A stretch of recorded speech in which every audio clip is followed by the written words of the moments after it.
Welcome back, everyone. Today, we're cracking open a book that feels less like a history lesson and more like a real-deal detective novel. We're about to jump on the trail of a theological mystery that, believe it or not, had the entire world on the edge of its seat nearly 2 centuries ago. It's a case file that's been cold for a long, long time, and it all revolves around one single enigmatic year, 1844. Right, so let's just dive in. The author, William Sears, he sets the stage perfectly with this.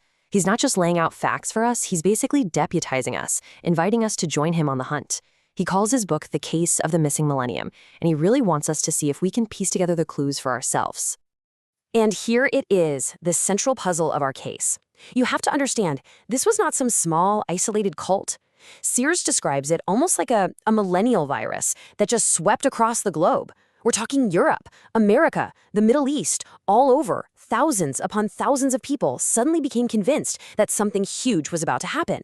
They literally dropped everything to just wait. The question is why? Why then?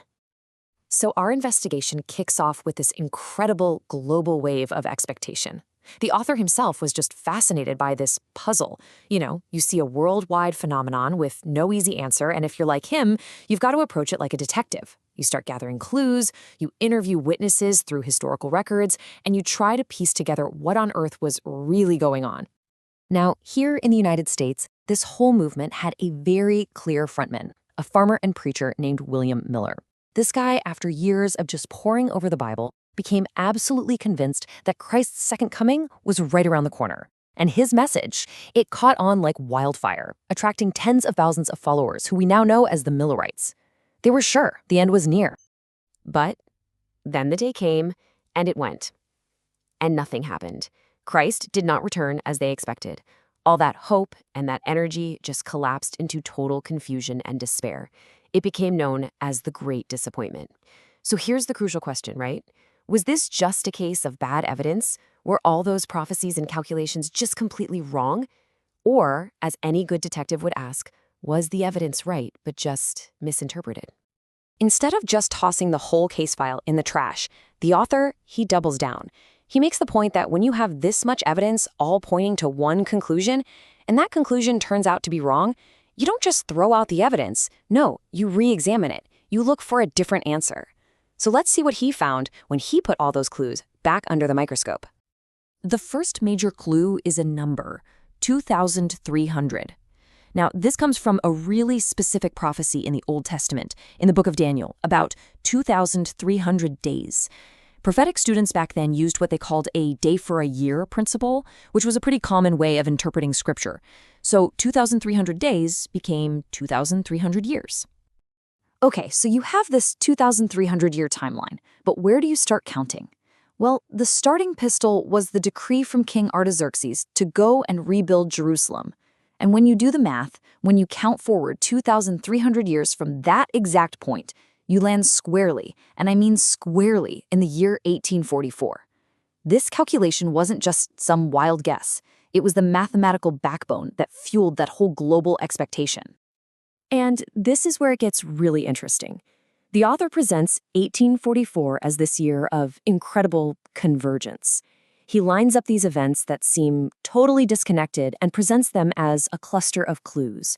You've got an edict fulfilling a prophecy, you've got a new religious declaration happening in Persia, and then you have this huge technological leap in America kicked off with a biblical quote. Are these all just coincidences, or is this part of a bigger pattern? The investigation also dug up what people at the time saw as literal signs from the heavens. Believers were pointing to this unbelievable meteor shower in 1833 and this bizarre, unexplained daytime darkness that fell over New England back in 1780. They saw these things as cosmic announcements that the time of the end was getting super close, which only built up the anticipation for what was going to happen in 1844. So let's recap. We have the math pointing to 1844. We have these global events all happening at the same time. We have signs in the heavens. Faced with this mountain of evidence, the author doesn't just dismiss it. No, he proposes a classic detective story twist. It's a case of mistaken identity. The clues were all correct, but everybody was looking for the wrong guy. And this slide just illustrates his whole theory perfectly. On the left, that's what everybody was expecting, a big, dramatic, visible return of Jesus Christ coming down from the sky. But on the right, that's the reinterpretation, the idea that maybe it was a spiritual return, embodied not by Jesus himself, but by a brand new messenger, a new spiritual teacher for a new age. So, where does he get this idea of a new messenger? Well, the author finds his justification right there in the scriptures. He points to verses like this one from Isaiah, which suggests that the prophecies didn't necessarily promise a return of the exact same person, but a new figure with a new name. And by extension, that would mean their followers wouldn't be called Christians either. So this brings us to the final act, the big reveal. If the prophecies about 1844 were not about the return of Jesus, then who? Who does the author claim is the real subject of this whole mystery? This is it, the moment the detective finally points his finger and names the person who fulfilled the prophecies. The author actually identifies two key figures. The first is a young merchant from Persia, Syed Ali Muhammad, who took the title the Bab, which means the gate. And on May 23, 1844, the very same year the Millerites were waiting for, he announced that his mission was to prepare the way to be the gate for a much greater divine teacher who was about to appear.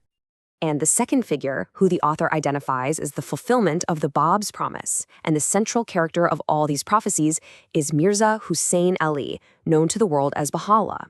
His title means the glory of God, and the author connects this directly to prophecies about Michael and the Prince of Peace. And it is Baha'u'llah who went on to found the Baha'i faith. So there you have it. The author lays out his entire case. He's presented the mystery, the clues, the flawed first conclusion, and then his own proposed solution. But the book doesn't just end there. It finishes not with a demand for you to believe it, but with a challenge.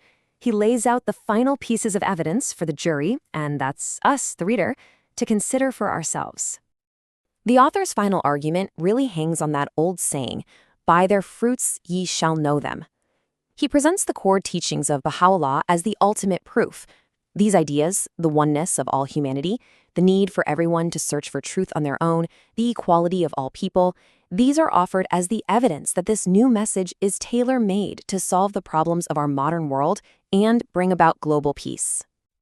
And so, the case file is closed, but the real inquiry is passed on to you. Thief in the Night offers a really compelling solution to the global mystery of 1844.